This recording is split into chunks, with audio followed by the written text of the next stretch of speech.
You're listening to the Options Insider Radio Network, the home of the Options Podcast. For more quality options programs, visit theoptionsinsider.com or search for Options Insider Radio Network in your podcast provider of choice. Listeners can also access all of our programming through our mobile app available in the iTunes and Google Play stores. Select programs are also available via live stream at mixlr.com/options-insider. That's mixlr.com/options-insider. Don't forget to follow along with your favorite programs and submit your own questions for the hosts at twitter.com/options, stocktwits.com/options, facebook.com/theoptionsinsider, or via questions at theoptionsinsider.com.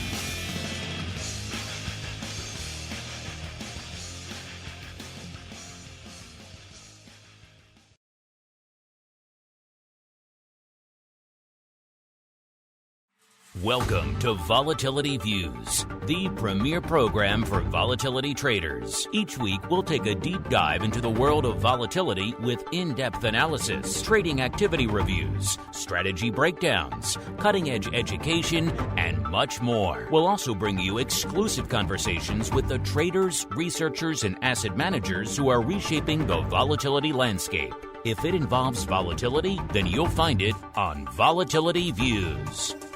Volatility Views is brought to you by MIAX, one of the fastest, most efficient trading platforms in the world. MIAX is proud to bring you Spikes Volatility products. Spikes options and futures are traded on the Spikes Volatility Index, SPIKE, offering pinpoint accuracy, radically faster dissemination, and a highly transparent settlement auction, all for ultra-low exchange fees. It's volatility reimagined. Learn more about Spikes at miaxoptions.com/spikes. Options and futures involve risk and are not suitable for all investors. The statements made are provided for informational purposes only and should not be relied on for financial or legal advice. And now, it's time to take a deep dive into the world of volatility. It's time for Volatility Views.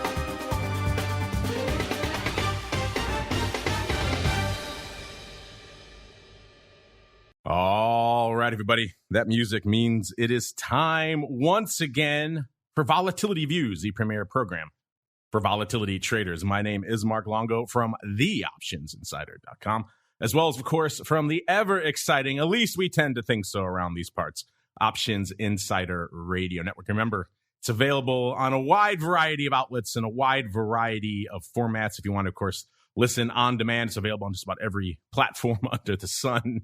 And of course, if you want to join us live for this show, everything else we do throughout the week, including the exclusive shows like the Pro Q&A sessions and indeed Options Oddities, coming up a little bit later today. I think we'll be talking about a little bit about Hood and a few other things that are popping up on the radar. Then, of course, you have to join the Secret Club.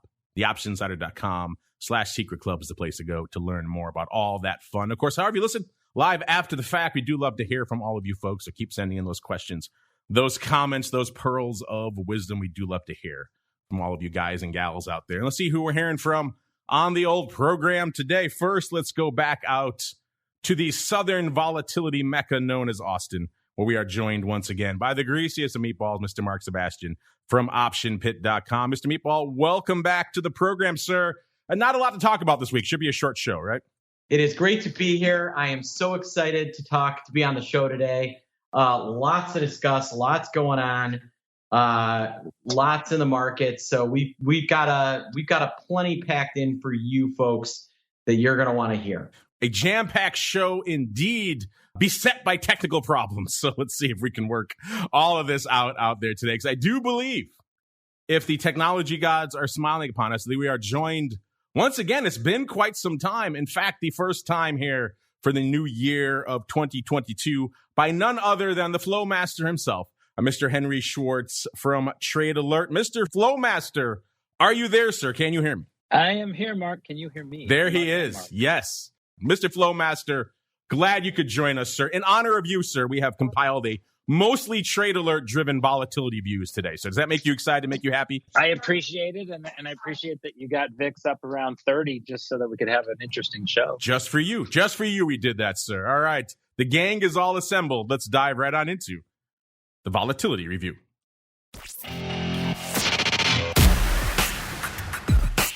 It's time to break down the latest developments in the volatility trading world. It's time for the Volatility Review. All right, everybody, welcome to the Vol Review, the portion of the show where we do just that. We break down the week that was, and indeed still is, from vol trading and trending and unusual activity and all sorts of perspectives. And we have a lot to unpack. We're going to get to all that in a second. Trust me, listeners. But first, like I mentioned, it's the first time that we've been joined by the Flow Master in quite some time here on Volatility Views. And also, it is his first appearance here for the new year. So, Mr. Flow Master, really quickly, before we dive into this week's madness, catch us up. You obviously crunch all the numbers. You're always looking at all the data throughout the year over there at Trade Alert. So give us your thoughts, your highlights, your lowlights. What stands out for you from a vol perspective in the insane year that was 2021, sir? Yes, things are. I mean, we're finishing. We're coming off of an insane year, almost 10 billion contracts in volume. I'm completing a nice kind of deck that runs through all that, and then we had a couple quiet days at the beginning of January, and then the fireworks started, and it's been kind of an amazing year, 2022, and we're only about 1/12 of the way through it, right? So, I mean, I'm busier than ever tracking the flow, which is my first love, and then also kind of doing some amazing integration of the Trade Alert technology with the SIBO technology and Hanwick and FT options and Live All Pro, and it really is an amazing kind of combination of smart people and really great platforms and data, and that's keeping us really busy. Very busy indeed. You picked a good one to come back on, Mr. Flowmaster. We got some stuff to talk about. As we're kicking off the show here, let's set the table, listeners. Yeah, we might have to crank out the logins again. We had a fun time with that. Censors and copyright law be damned last week on the show. Hopefully you guys liked it. You got a whole half an hour of the logins in your ear holes. Maybe we'll spare you this week, but we could definitely crank it up again because we are back north of 30, listeners. In most of the major vol products. Spikes at about a 30.25 coming into showtime. That puts it up a little over 3, about 3.2 handles from this time last week. VIX Cash also at about 30.25. So a rare moment of symmetry out there between the two. That's up about 3.5 points from this time last week. Of course, that only begins to tell the story of this week. Of course, last week on the show, we had the once in future and now present Dr. VIX, and it was a little bit of a skittish sell-off time. Everyone was looking into the weekend with a little bit of trepidation, concerned, of course, about the Fed coming up this week, but also about perhaps a shooting war might pop off at any moment over there with the border of Ukraine. So there are a lot of things on the radar over the weekend, and we said if anything developed in the Ukrainian front, we probably would come in pretty hard to the downside, and VIX would probably be in the 30s on Monday. And lo and behold, we saw that very aggressively. Of course, came in down off almost 4.25%, and the NASDAQ at one point, 1,000 points in the Dow. It was an obliteration. And then as we started our option block program, the worms started to turn. And I don't think any of us called a unched to up by the end of the day, but that's pretty much what we saw. VIX got into the 38, threatening a 40 handle. Never quite got there, but got pretty darn close. And then, of course, we saw a similar pattern play out on Tuesday. Not quite to the same degree, off about 2+% in most of the major indices before we reverted it. Yesterday, we saw a flipping of the script. We saw a rally and then got the legs cut out from under it over there to end the day and spend most of the day really on the red side. And then today, after a mixed bag of earnings, some good, some pretty terrible, like Robinhood and a few other things coming out this week. But Apple looking pretty good, and that usually tends to lift a lot of boats out there. So most of the major indices coming into today feeling their oats again. Dow up about 0.5%, S&P up about 1.1%, and the NASDAQ up about 1.7%. Of course, our old friend VVIX, a.k.a. the Vol of Vol, looking pretty frothy, down a little bit from where it was this time last week, but only down about 7 points, still at about 135 when we kicked off the show. Our friend the Viking, a.k.a. the V-Spikes, the Vol of Spikes, looking frothy at about a 180.5. That's up about almost 10 points from this time last week. We flirted with it. We almost hit it. Didn't quite get there, but we almost hit the high for the Viking, which was set back on December 3rd, almost 206. We got to about 204.5 almost on Monday. So almost got there for a new high for the V-Spikes, but not quite yet. So still looking frothy out there. Mr. Meatball, a lot to unpack from this week. Walk us through. Let's start on Monday because it was such an unprecedented day in many aspects. We come in, we're down 4+% in the NASDAQ, 1,000 points in the Dow. Walk us through what you're thinking there. And then as we see this magical reversal happen, walk us through all of that. And then, of course, the subsequent vol shocks we saw throughout the rest of the week into today, sir. Yeah, I mean, we continue to see just these wild ranges. Every day, it feels like the ranges actually shrink a little bit. Monday we had a 200+ point range. By the way, that's not healthy, folks. Then we had another big range on Tuesday, Wednesday, Thursday. It's been interesting. When we open down, we shoot higher by the end of the day. And when we open up, they cream it. Today, we opened down 30. And we're currently up 50. I'm interested to see whether they try and ramp it in the close and make a run over 4,400. Monday was just absolutely nuts. We went from peak panic to meh by the end of the day. And if you weren't staring at the markets and you just looked at the close, you'd had no idea that it was the fireworks that went on that Monday and the explosion in VIX. It somehow managed to close below 30, which was just absolutely astounding. Astounding is a good adjective to describe this week. Mr. Flowmaster, same question for you. Walk us through this. You've obviously been crunching these numbers for a long time, parsing the data. What were you thinking as we saw all this madness unfolding on Monday? And then, of course, all the subsequent shocks and bounces and reversals that we've seen throughout the week. Well, there's a guy of the 3 or 4 people that come into the office here in New York. I'm one of them. And I turned to him and I was like, man, are you seeing this? Because we were down 1,000 and then we were flat. And he said, man, if the market's going to be like this, I'm just going to spend all my time betting on sports. And I was kind of like, yeah, I understand that because it seems completely irrational. And we were joking when we were down 1,000 points that second day or about almost there that we'd be up on the day. And then 2 hours later we were. And you start to look at the market, you're like, okay. So if we have a nice big bounce and we're up 1.5%, does that mean we're going to be flat on the day or down on the day? Because it's a good illustration of how volatility clusters, right? We know volatility is mean reverting, but we also know that periods of high volatility kind of stick together, and that's what we're seeing. I mean, the other thing that's kind of amazing is you look at some of these days. If you're trading intraday, and we are swinging 1%. From down 1% to up 1%, and then the day's finishing like near flat, then you have to be very careful because the close to close realized volatility is not going to look very high, right? You're going to be like, it's actually kind of, for somebody that just kind of looks at closing prices, they'll be like, what's the big deal? Like how did VIX get up to, to 30? And, like today's a good example. I mean, we're up 1.5%. VIX is still basically sticking around 30 because it is a period of elevated vol because people are nervous about all of these geopolitical and everything else. So it's one of those remarkable times where the market can do anything and it probably will do anything, and you need to kind of prepare for that when you're trading because I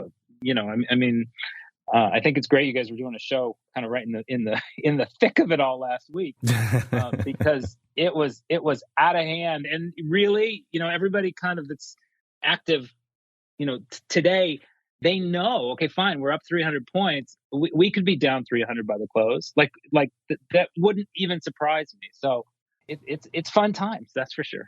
Like I said, you've been doing this for a little bit now on the data side, on the market making side. Can you recall off the top of your head another period that you were active in where we saw such aggressive intraday swings as this week, sir?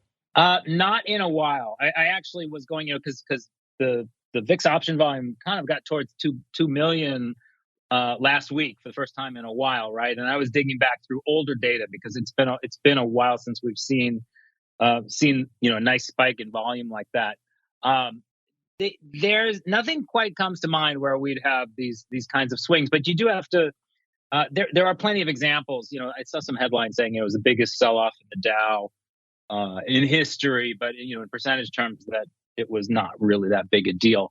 But we've been here before. We really have. It's just that you have, I think, a lot of people got used to our nice 2-year bull market, from 2020. And now all of a sudden, at the middle of January, things started to stall out, and you started hearing a lot more kind of dire predictions about, revaluations and stuff. And then we started to see that. I mean, I was talking to a couple traders, and I was like, there's no panic, right? The VIX rose, but we didn't really have any dislocations. We didn't have any limit down situations.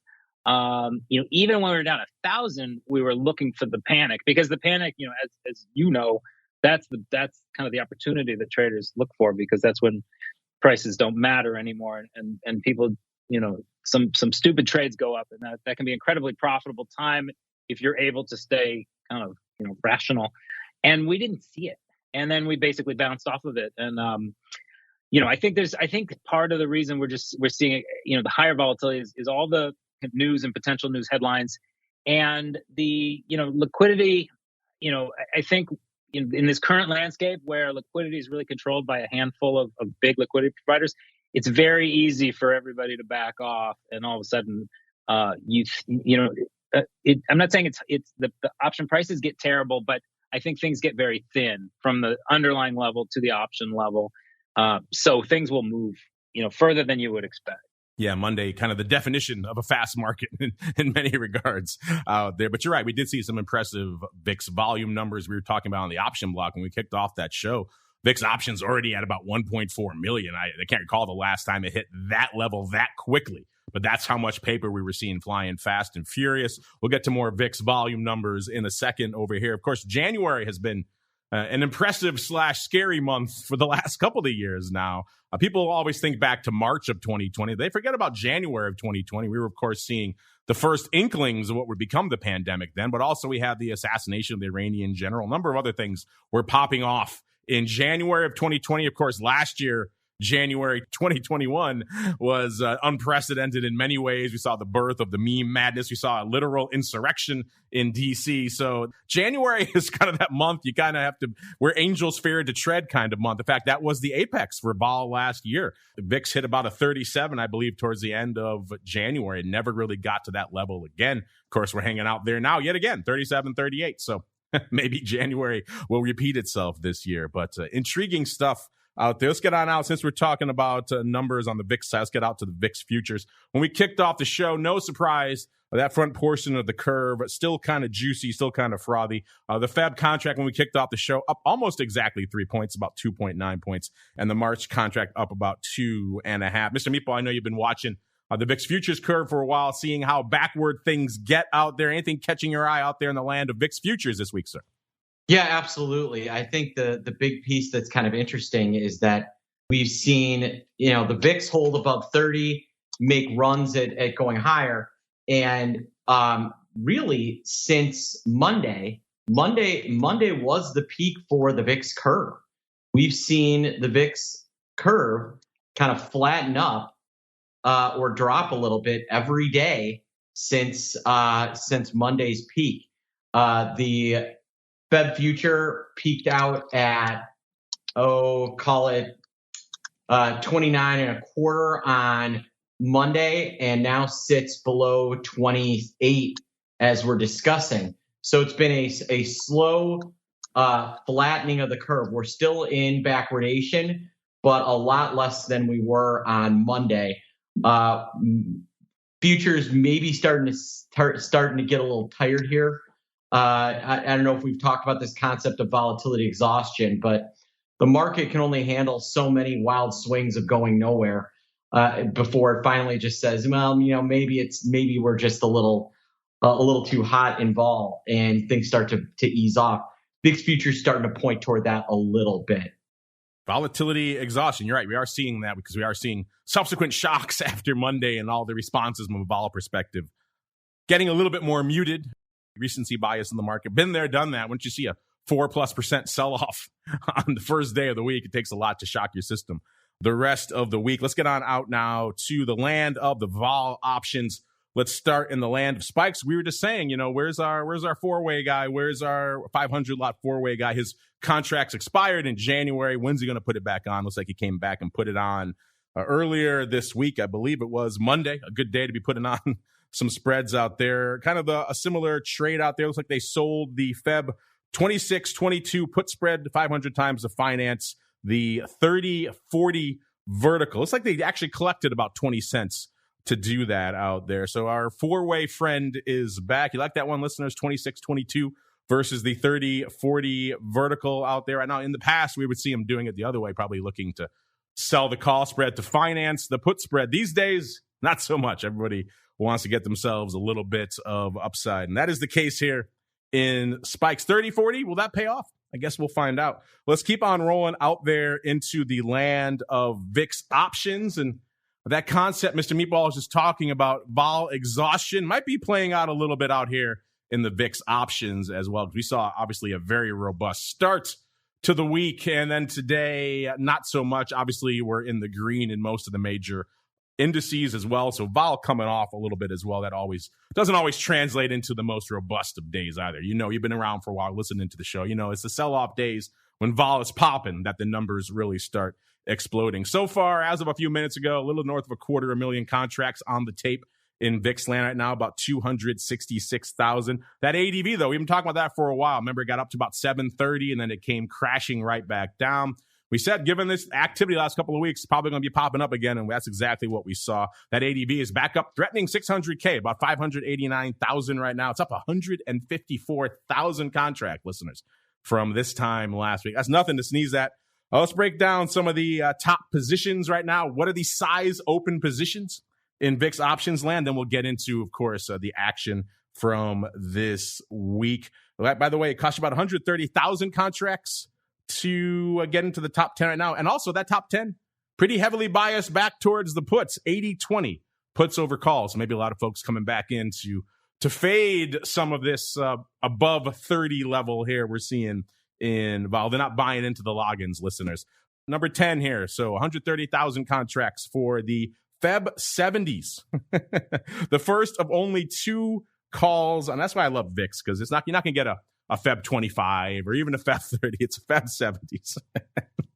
I love it. All right, number 9, 131,000 of the June 19 puts. Number 8, 139,000 of the Feb 22 puts. Number 7, our second and final call here in the top 10, the Feb 50s, 146,000 of those. So if the Feb 70s a little bit too optimistic, a little bit too out there for your blood, I humbly suggest the Feb 50s for you. Take a look. Number 6, 146,000 of the June 18 puts.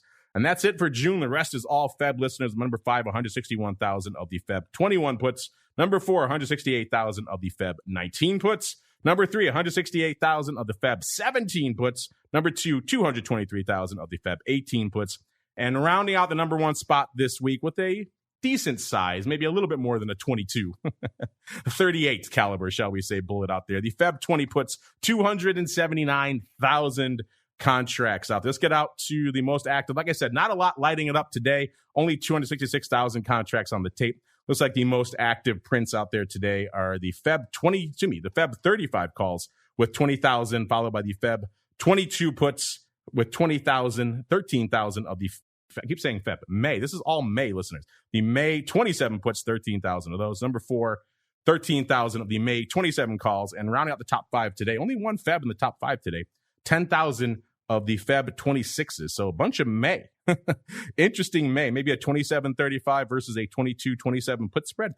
Intriguing stuff. The ratios are a little bit off, but the fact that it's all May all the time, kind of intriguing. I'm sure the Flow Master will have some things to say about that. Thursday, 486,000 contracts on the tape, so a little bit more active.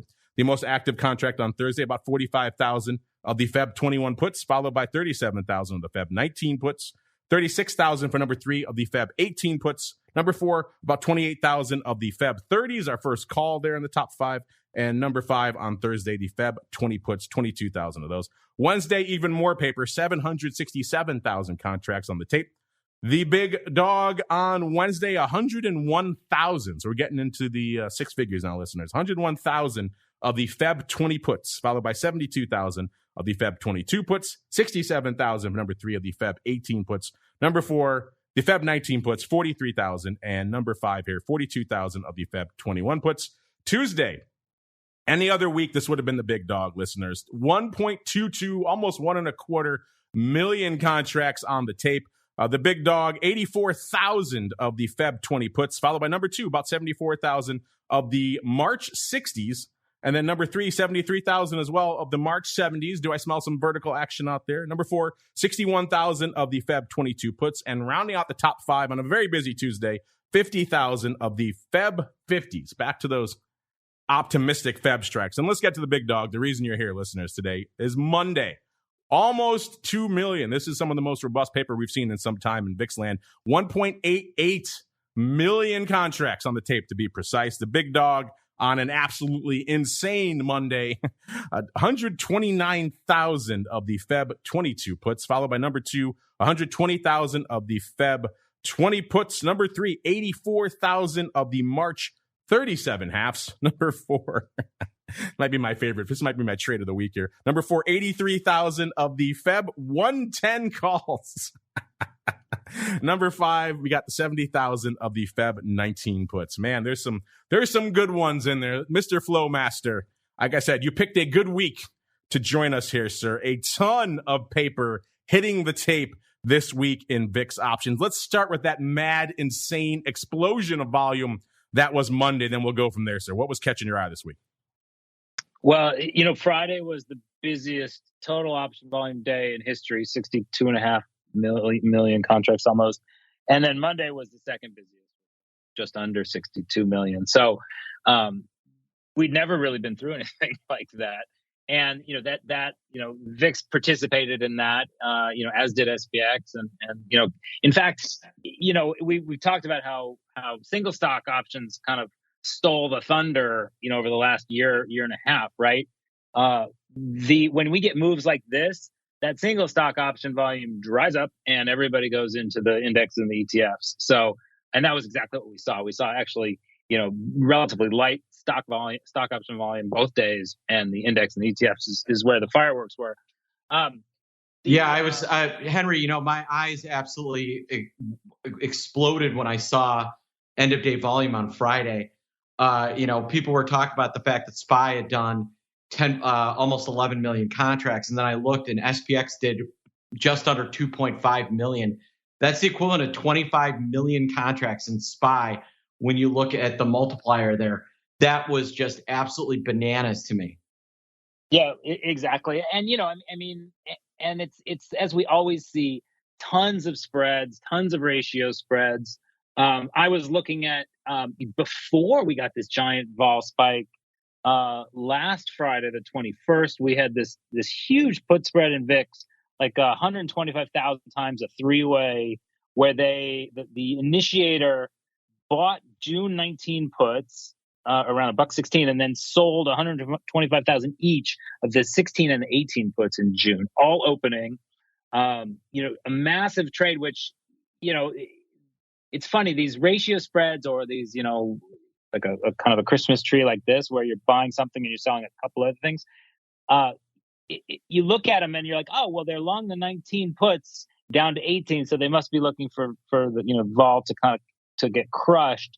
But that's not usually how, that may be how it is if you kind of fast forward to expiration. But the way that the marks work, right? The 2 on a ratio usually kind of explodes when you're on your way to what you want to happening.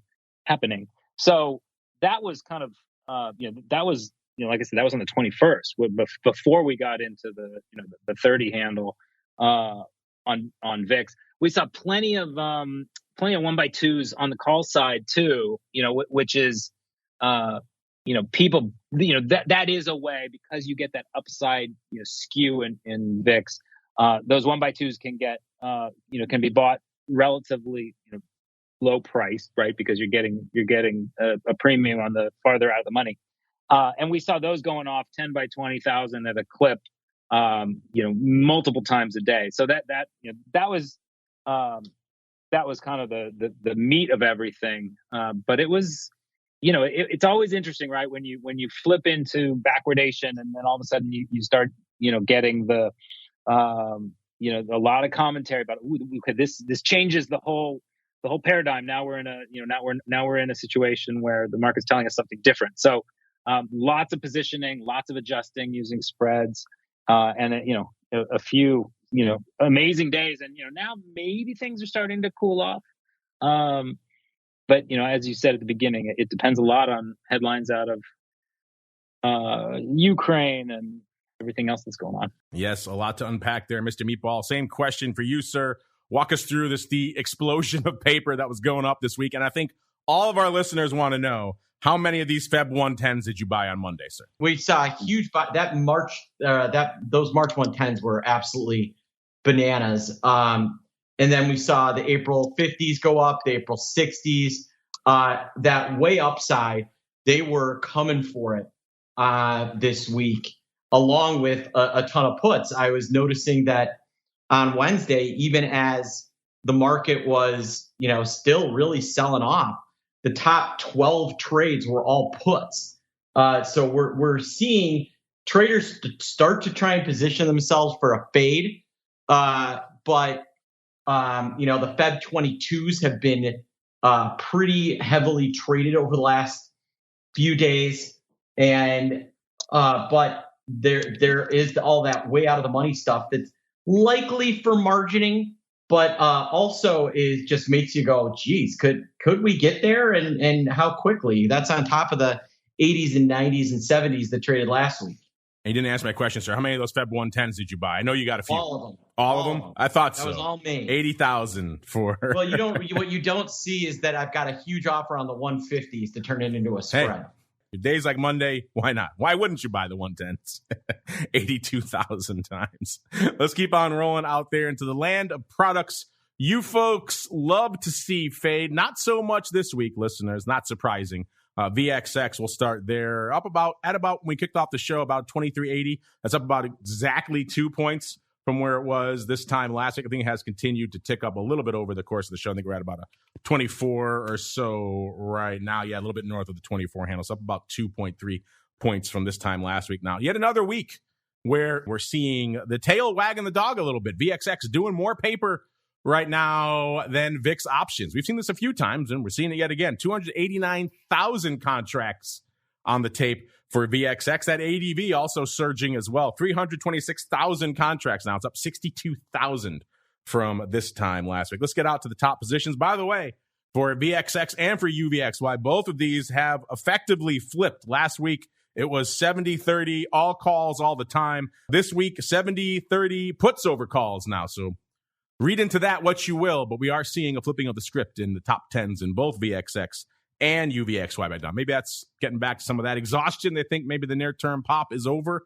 but we shall see. Get out there now. Number 10, cost you about 17,000 contracts, 16,950 to be precise, to break into the top 10 in VXX. That gets you to the Jan expiring today, the 28th. 20 puts. Number 9, about 17,000 of the Feb 16 puts. Number 8, the first of 3 calls, 18,000 almost of the Feb 60s. Again, that crazy upside, very popular out there in VXX and UVXY. Number 7, 18,000 as well of the Feb 18 puts. Number 6, 18, almost 19,000 of the Feb expiring next week 18 puts, so on the 4th. Number 5, 22,000 of the Jan 32s, again going the way of the dodo today. Number 4, 27,000 of the Feb 20 puts. Number 3, 29,500 of the Feb expiring on the 4th. So once again in the weeklies, 24 calls. That's our third and final call in the top 10 this week, listeners. Number 2, 37,000 of the Feb 19 puts. And number 1 with a decent-sized bullet out there, 65,200 of the Feb 17 puts. In terms of that, a pretty active day out there, that nearly 300,000 contract. Let's see what's lighting it up out there today.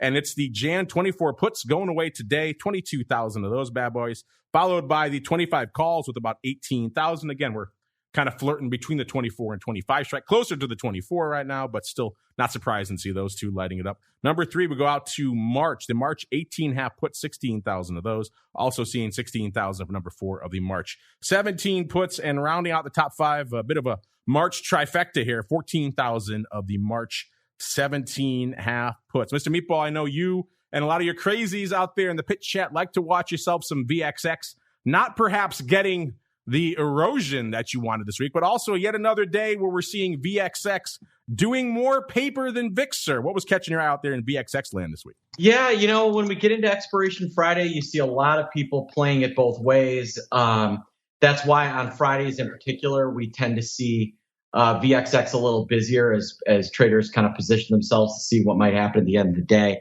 Yeah, it has a positive carry right now. So if you're looking for this thing to decay, you've gone to the wrong place, because it is not going to do that while our futures are sitting here in a backwardation form. In fact, every day it should theoretically actually go up a little bit. And that is why VXX is not doing anything you would want it to do. It's down a little bit right now as we're talking, but part of the reason why it's showing relative strength is because those futures are backward. Yep, and that front portion of the curve is frothy. Not looking good for the ever-eroding products. Mr. Henry, you spent a lot of time watching VXX, and if so, what are your thoughts on days like today where we're seeing effectively the tail wagging the dog, VXX doing substantially more paper than the mothership VIX options, sir? Well, I think a lot of people trade VXX, as just a short term, they want to jump into something, and I think they may be a little bit more comfortable with it than the VIX index options. But I think a lot of it comes from, what Mark is talking about. The backwardation changes the dynamics on it, right? Instead of the bleed, you have the product's actually accruing a little bit of value every day.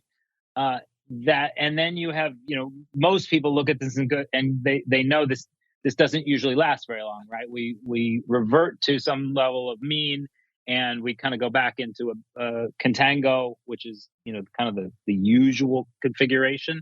And so there's, people start to trade that, right? It's all a question of timing, right?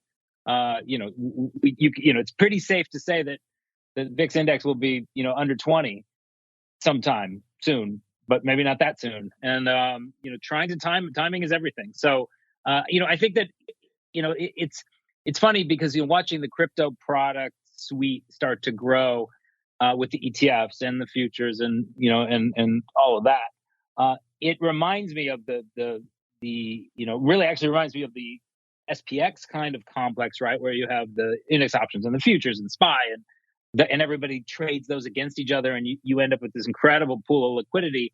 The volatility products, it's the same thing, right? You have a community that's comfortable with all these products, and they trade them against each other. So I love to see heavy volume in the ETPs as well. Because I kind of think that everything's got kind of its kind of specific use case, and it all feeds into everything else. Let's see what's feeding into UVXY. Same deal, listeners. That curve gets frothy. You're not going to see a lot of downside in UVXY, and we got about 2 points to the upside this week. Coming into showtime, it was at about a 1780, probably a little bit higher right now. That puts it up about exactly 2 points. See, a little bit north of 18 right now. So yeah, a little over 2.2 points on the week. That ADV, same deal, ticking up to about 219,000. Puts it up about 35,000 from this time last week. And today, doing about 151,000 contracts. That's not bad. Nothing to sneeze at for a product like UVXY. I'll do a quick top 5 here, listeners, because the top 10 kind of gets small, and we're coming up against it here. Number 5, almost 10,000, 9,700 of the Feb 20s expiring next week on the 4th. Number 9, 10,600 of the Feb, also expiring on the 4th. 15 puts. Number 3, about 12,000, almost 11,800 of the June 20 puts. Number 2, about 12,000 of the Jan expiring today 15 puts. And number 1, yet again, to the upside we go, 12,800 of the March 70 calls. By the way, same deal. It flipped in UVXY as well. But last week, it was all calls all the time, which some of you might be scratching your head at in a product like UVXY. This week, flipping the other way, 60-40 puts over calls this week. So we did see flips in both of them, but perhaps not exactly the way you might expect. In terms of the action out there today, about 8,300 of the Jan 18 halves leading the dance out there today, followed by 7,200 of the Jan 19s. Again, all this going the way of the dodo today. Number 3, 5,500 of the Jan 17 half puts. Number 4, 5,400 of the Feb 14 puts. And rounding out the top 5 today, we have the Jan 20 calls of 5,200. Mr. Flowmaster, same question for you, sir. I know you watch some of the eroding products probably out of the side of your eye throughout the course of the week. What are your thoughts on a product like UVXY? Same deal, not feeling the erosion that VXX had the same issue with as well, bumping up against that backwardation. What are your thoughts on some of the numbers we're seeing out here in UVXY this week, sir? I mean, like I said, I think everybody, there's a lot of attempted arbs between all these different products with their, idiosyncrasies and, kind of differences, but it's all the same family. So when I look at, vol product volume, I look at it kind of across the board. And, you can kind of see what people, in some cases, what people are shooting for. And, the UVXY, same deal. It's healthy volume, just kind of a lot of action. And that's what makes the world go round.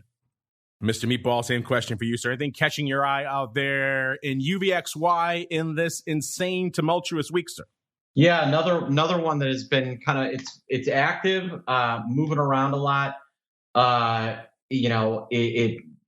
Big bets on what it's going to do for expiration today. We're seeing pretty heavy volume on the 18s and 17.5s and on the 18.5s and 19 calls as well. So a lot of positioning for the last couple hours here today, and but no huge orders that have gone out there. When it starts to get a bid here, sometimes maybe if it gets another leg up, you'll start to see some people playing longer term puts or put spreads to try and get some mean reversion, but none of that coming into play quite yet. Vol's really high. The June vol's 200. So just remember that stuff. That ain't cheap, folks. That's when all of our people start writing in saying, "How do I trade this thing? It's way too expensive." Well, yeah, 200 vol. It's gonna do that for you, listeners. Speaking of vol, let's get out some of the single name vol. We are starting to see some of that pop off as earnings season coming fast and furious. Listeners, just updated.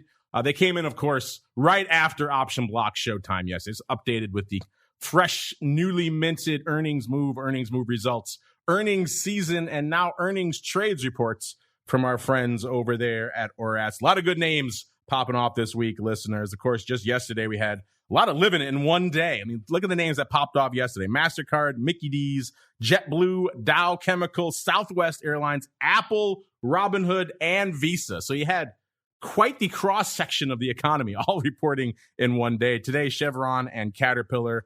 We have the latest move results and season reports. I'll let you check those out for yourself. Some of my old friends like Intel and Dow popping off earlier this week. Tesla, obviously, making a big bang out there earlier this week. Coming out with decent numbers, but then spooking folks is not really giving a lot of guidance to the future. And what there was all about robots and everything else but making cars. So that seemed to spook a lot of people. Tesla's still hanging out well shy of the 1,000 level right now, 831. As we're coming towards the latter portion of the show here. Of course, from a season perspective, things are looking pretty interesting. Week one, as you might imagine, pretty robust. 108% coming in for week one. That's nearly 50 firms are reporting in week one. 48. Week two, 54 already. A little bit lighter in week two, 70% only. So we're averaging out still at a light season around 83%. Will that maintain, or will we, as we start seeing a lot more names popping off and including some more of the big tech names that you folks are watching, will those numbers change? We shall see. Right now, our average for the last 12 quarters, week one is 82%, so blowing the doors off there. Week two, averaging only 70%. Actually, averaging only 66%. Week two is the darkest, most dire week by far. And so far, we're exceeding that at 70%. So I suppose if you look at it from a glass half empty perspective, we're actually looking pretty good. I actually have some new earnings trades reports for you guys to check out. If you haven't checked this out yet, this is kind of the newest addition to those reports, and it's really cool stuff. Matt and his team kind of crunching the numbers and looking for long calendars, short calendars, which is not a trade a lot of people like to do, and then, of course, long and short straddles, and they give you the strikes, the expiration, everything that they're looking at, as well as their performance, the vol. So if you're looking for some idea generation, or maybe you just want to see some ways some trades play out during earnings season, these are definitely worth checking out. Looks like we have some new ones there in Hood, a calendar in Robinhood, Juniper, a whole bunch going up here this week. So a lot of new earnings trades popping off. I have a feeling Hood's going to be coming up a little bit later today on Options Oddities. So stay tuned for that, listener. Are you going to be buying calendars? I don't know about that. I know the Rock Lobster is a big fan of his 1x2 put spread. I got a feeling that one probably worked out. out there. Going out to what's coming up later on in the week. Of course, we have all the reports still up there for you later on this week. Google coming out on the 1st, PayPal, Starbucks, Facebook on the 2nd. Look, really quickly, let's get really quickly at good old Google. 2584 is where they were as of this report. They were pricing in $133.67. In the past, they moved $123, so a little bit extra juice in Google. Let's go out to coffee. Starbucks, 95.5. They're pricing in 4.25. In the past, they've moved $3.35, so extra juice afoot there as well. Facebook, who can argue with some extra juice there? A lot of irons in the fire, not all of them good for Facebook right now. They're on the 2nd after the bell. 294.5 is where they were trading as of this report. They're pricing in about $17.60. In the past, they've moved about 13.25, listeners. So a lot of extra juice out there in Facebook. Let's go Qualcomm really quickly as well. Another hot one with all the chip madness going on out there. They're on the 2nd after the bell. 167 even is where they were trading. They're pricing in 12.25. In the past, they moved about exactly $10. So a decent amount more juice, but perhaps not as much as you might have expected. Oh, really quick, one more. I lied. Amazon on the 3rd next week. 27.77.45. It's hard to say that with a straight face. 153.5 what they're pricing in. The past, they moved 107.67. Wow, that's a lot. Okay, I lied. One more after this. Ford. Ford, another name you folks can't stop trading out there these days. 1991 when they ran these numbers, they were pricing in about $1.50. In the past, they moved about 78 cents. So nearly 2x out there, which again, given what Ford's been up to over the past couple of months, it's kind of hard to fault them with that. But now it is time, listeners, into real quick volatility voicemail. It's time to share your thoughts and opinions with your fellow volatility traders. It's time to check the volatility voicemail. Make your voice heard by dialing 779-669-4VOL. Posting a comment on the optionsinsider.com, sending an email to questions@theoptionsinsider.com, or posting your questions to twitter.com/options. or facebook.com/theoptionsinsider. All right, let's get out to it, folks. First, really quickly, we asked you guys some fun questions this week. When everything started popping off on Monday, VIX hovering at about a 38. We say, hey, you think this has legs or will it be just a momentary blip? Quite simply, what will we hit first this week, 30 or 40, or will we close somewhere in between on Friday? We all know the answer, so we shut the poll down after a couple of days because we knew the answer. We broke through the 30 handle. Now back again north of 40. You guys were leaning the other way, though. When we shut the poll down, it was at about 38% for 40, the 40 handle, and a tie for 31% each for the 30 handle, and also closing today between 30 and 40. So you guys were feeling more vol, but we got the dark side first. Also, you guys are still feeling your love for crypto. We ask you if this big just annihilation in the crypto markets over the past couple of months, has it caused you to perhaps change your outlook for the crypto markets of 2022? Whopping 52% of you saying no, about 18% saying yes, and about 30%, I should say, saying you don't trade crypto right now. Let's go on out to this one really quickly from our listeners. Bobby Tish. I like that. He says, do we know when the new XIV is going to launch? You seem to get these questions every now and then. This one, of course, the replacement for the much ballyhooed XIV that went the way of the dodo back. Seems like a lifetime ago now in Volmageddon of 2018. Wow, that was 4 years ago. That's crazy. That doesn't seem like, in some ways, it seemed like it was yesterday. Other days, it seems like many, many lifetimes ago. Mr. Meatball, I know you have your finger on the pulse of all things vol. Any updates for our listener here on the new XIV? And also, can you believe it's nearly 4 years since Volmageddon, sir? No, I can't believe it's nearly 4 years, and I've not heard anything. So hopefully they'll come out with it sometime soon. Like Monday would be great, but no, haven't heard anything yet. But when that thing comes out, that'll be fun to trade. If only we had someone here from SIBO who can give us the inside scoop. I'm just kidding. I won't put Henry in that hot seat. Instead, we'll keep on rolling. It is time to get a lot hotter, listeners. We have to save him for this. It is time for the most difficult, the most dangerous portion of the show. It is time for the crystal ball.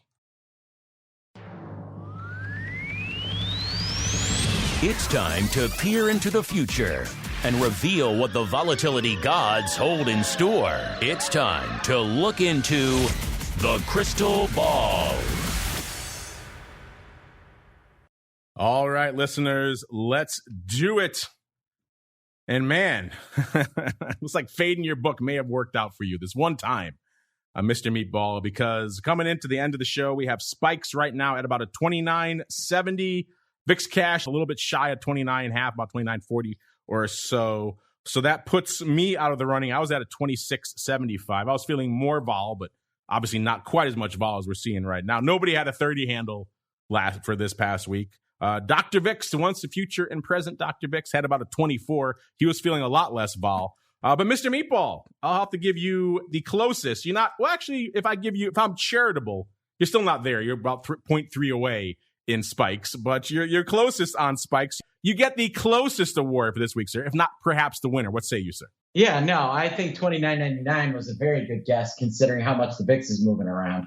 When vol's this high, the bullseye needs to be a little wider. We have discussed that. To our credit, we have not done that through the entirety of the pandemic. We have kept it at a 1/10 of a point. That makes it more impressive when you get a bullseye, sir, because then it really means something. If we widened it out to like a 1/3 of a point, or dare I say it, 1/2 a point, the folks wouldn't respect us at the end of the day, sir. We have maintained our 1/10 of a point bullseye come hell or high water and come hell or high vol. And so far, so you get the closest award, sir. So I will give you the choice. Do you want to go first? Or do you want to pick someone else to go first? Oh, let's let Henry go first. Oh, the Flow Master. He is thrust into the spotlight. All right, Mr. Flow Master. I know it's been a while. So first off, if you will so kindly regale us with your vol prognostication for this time next week. And then I'm going to give you an addendum. You have not had a chance to join us yet this year, so you have not had a chance to prognosticate for your VIX spikes closing level for the end of the year. So if you want to ruminate on that one, I can come back to you on that one, but I'm going to have you do both today, sir. So have at it in whatever order you want. All right, so VIX next Friday at this time, I'm going to say 24.5. 24.5 for the Flow Master. And do you want to do end of the year yet? Or do you want to think about it a little bit? I kind of just threw it at you. I'm going to say 19 end of the year. 19 even for the end of the year. Wow. The Flow Master says vol is coming in. Isn't that funny to say 19 is like, oh, vol crashing? But for frame of reference this week, it certainly feels like it. All right. End of the year for Henry. He gets an even 19. We have to start. I know we have them all collected somewhere. I want to start looking at all the vol prognostications for the end of the year. We have quite the gamut that we have predicted. Really quick, let's look at some of the listeners here, see if any of them were any closer than us. Looks like the highest we had of all the relevant ones that our producers put in here. Looks like Todd had almost a 27, 26.90. Alan had about a 26.25. Everybody else, Munster, a new one. I like seeing the new handles in there. Welcome, Munster. 25. Is that the cheese? Are you a fan of the Munsters? A little bit of both. Let's see. Those were the highest. Everybody else was substantially south. Oh, Luigi, 19.75. See, I didn't scum you, and B, well shy of where we are closing right now. So all you people who say I scum Luigi, I did not. And yeah, no love. Options Queen, our ongoing winner for quite some time, 23.25. So this was a rough week, kind of understandably so, but nonetheless, we have to soldier on. All right, for this coming week, we have a whole bunch coming up. Obviously, anything can pop off over the weekend. Anything can pop off any day. It's those kind of markets, listeners. So let's see, Flow Master was already at a 24.5. You know me, I don't like to crowd our guests for this time next week, but I'm going to feel a little bit more juice towards the end of the week. I'm going to go out there, listen, I'm going to say it. I'm going to say 27.65. So there we go, listeners. Already over a 3-point wide market. The Meatball can come in right between, or he can go somewhere crazy as he is wont to do. Mr. Meatball, sir, what are you feeling for this time next week? So we got a 24.5. We got a 25.25. No, 27.65. That's the accurate prediction. 27.65. Yes. All right. Well, clearly, go ahead. I'll buy them all, baby. I gotta say, 19.99. Now, is this your fading your book again, or are you this your actual Meatball prognostication? This is my actual Meatball prognostication. All right. I think we're gonna go 19.99. All right, listeners, there's your vol market for this week. The Meatball at the low end, 19.99. Mr. Flow Master in the middle at a 24.5, feeling a 19 for the end of the year. And myself staying frothy, staying on the Ukrainian tip, 27.65. If you haven't done so, start getting your prognostications into the live chat. If you're listening after the fact, of course, hit us up. If you guys get in there, you get close. Maybe some fabulous prizes heading your way.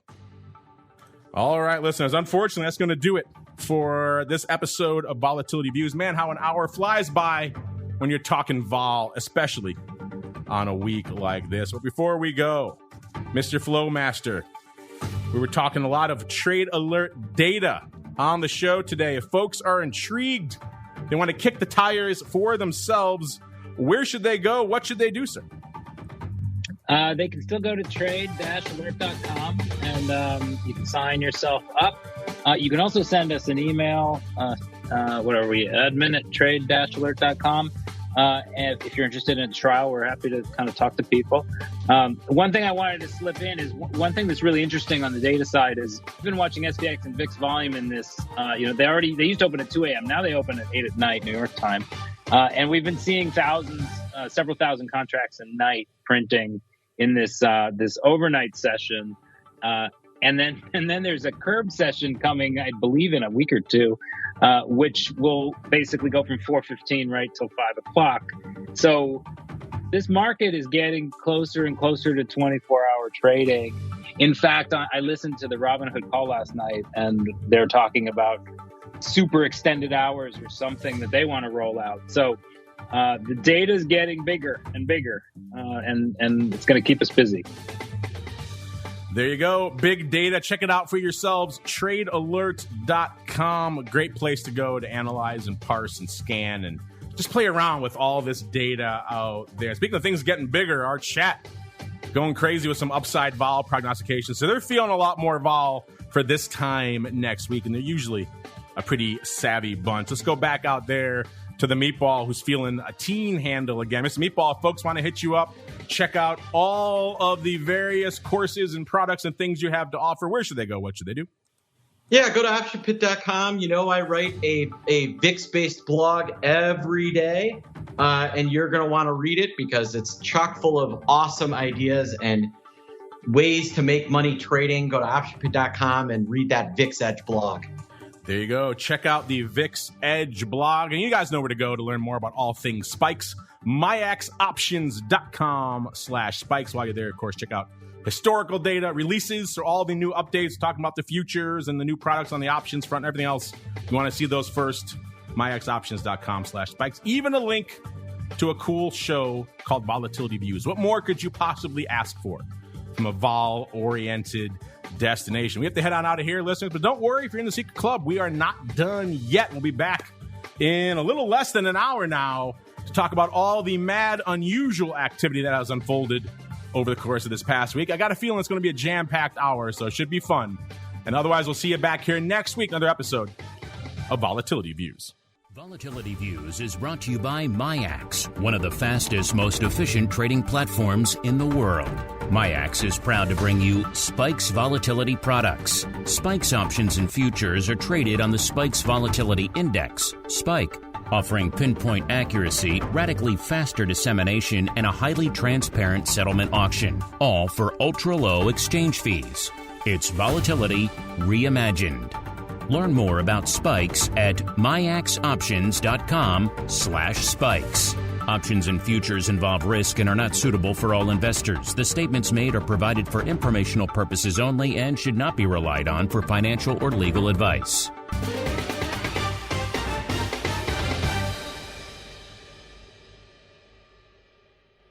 You're listening to the Options Insider Radio Network, the home of the Options Podcast. For more quality options programs, visit theoptionsinsider.com or search for Options Insider Radio Network in your podcast provider of choice. Listeners can also access all of our programming through our mobile app available in the iTunes and Google Play stores. Select programs are also available via live stream at mixlr.com/options-insider.